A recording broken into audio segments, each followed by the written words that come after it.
J'ai pris un médicament codéiné et après ça s'est passé. Je peux te citer un autre exemple aussi, c'est quand j'ai eu ma perte de une chute de cheveux aussi, que j'ai jamais expérimenté dans ma vie. Enfin, j'ai déjà expérimenté, par exemple, quand je décolorais un petit peu mes cheveux, je les faisais plus clairs. Oui, bon, quand je me coiffais, il y en avait beaucoup qui partaient, mais c'était tout, tu vois? Ça partait pas en dehors si tu les touches et hop, ça tombe, tu vois? Ça, j'avais jamais expérimenté. Donc c'est vrai que, voilà, quand il y a quelque chose que tu expérimentes pour la première fois, ça peut faire peur aussi, enfin ça ou d'autres choses, pas forcément liées au corps. Et donc là, ma plus grande peur, ce qui m'a pris à un moment donné, parce qu'au début je m'inquiète pas toujours comme d'habitude, je m'inquiète pas, je suis positive, voilà, c'est une passade et cetera. Puis au bout de 3 mois, ça commence à durer, là tu te dis: «OK, là c'est bon, là il faut commencer à s'inquiéter un petit peu, enfin, faut commencer à faire quelque chose». Et là effectivement, oui, là, la plus grande peur c'était: «OK, le pire du pire, c'est quoi? Bah, c'est je suis chauve, quoi».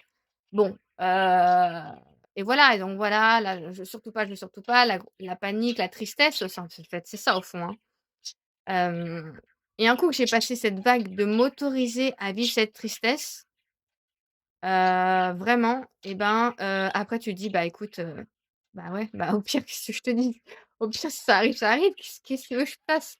Voilà, ça arrive, ben, voilà, il y a des perruques, bon voilà, ou alors tu te mets juste un bandana, un turban, enfin un foulard, voilà, et ça peut faire stylé en vrai.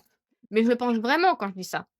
Mais après, c'est vrai que j'ai pas envie d'en arriver là. Mais voilà, moi ça arrive et donc voilà, maintenant, je vais être plus vigilante sur différents aspects de mon corps et je pense que c'est très bien aussi. Et encore là, tu vois, par exemple, voilà, j'ai 31 ans et il peut y avoir cette pensée qui me traverse l'esprit, voilà, tu vieillis et cetera. Bon, j'ai un entourage qui pense beaucoup comme ça, qui se voit vieillir et qui se dit: «Ah bah, c'est l'âge» et cetera. Alors c'est pas du tout mon état d'esprit, mais bon, tu vois, par exemple, les pensées que peuvent avoir les autres peuvent t'influencer et t'amener des pensées que toi, tu ne penserais jamais, en fait. Bon, donc voilà, c ton environnement aussi t'influence, mais c'est pas forcément un problème parce qu'en fait, tu es pas obligé de t'identifier à toutes les pensées qui te traversent. Ça te traverse, mais tu es pas obligé de croire cette pensée vraie. Tu peux me dire: «Non, c'est pas parce que je vieillis, c'est parce que, bah, peu importe, il y a des changements et ça m'oblige à être plus attentive avec mon corps», ce que je faisais moins avant, tu vois? Donc moi, pour moi, c'est très important. Mon corps, c'est mon temple. Sans notre corps, bah, on fait rien, en fait, donc on a un esprit, mais si on peut rien faire, bah, il y a rien qui va se matérialiser.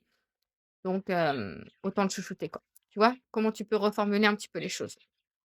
Dis-moi si tu as vécu des expériences un peu similaires, comment tu as traversé, que ça soit physique ou d'autres résultats? Est-ce que tu as vu un petit peu les différentes émotions que tu as ressenties? Quand tu t'es autorisé à les vivre pleinement, qu'est-ce qui s'est passé? Est-ce que tu as réussi après à passer d'une émotion à une autre plus facilement? Est-ce que tu arrives un peu à identifier ton discours interne? Quelles sont les pensées, enfin, qu'est-ce que tu penses à propos de toi, à propos de la situation? Comment tu interprètes les choses? Et voilà, et comment tu es arrivé à te sentir mieux? Est-ce que tu as réussi à te sentir mieux ou est-ce que, tu as eu l'impression que tu avais besoin de te faire aider? Et est-ce que voilà, tout ce que je te partage, ça te parle et ça t'aide pour une éventuelle situation que tu vas vivre qui pourrait être inconfortable?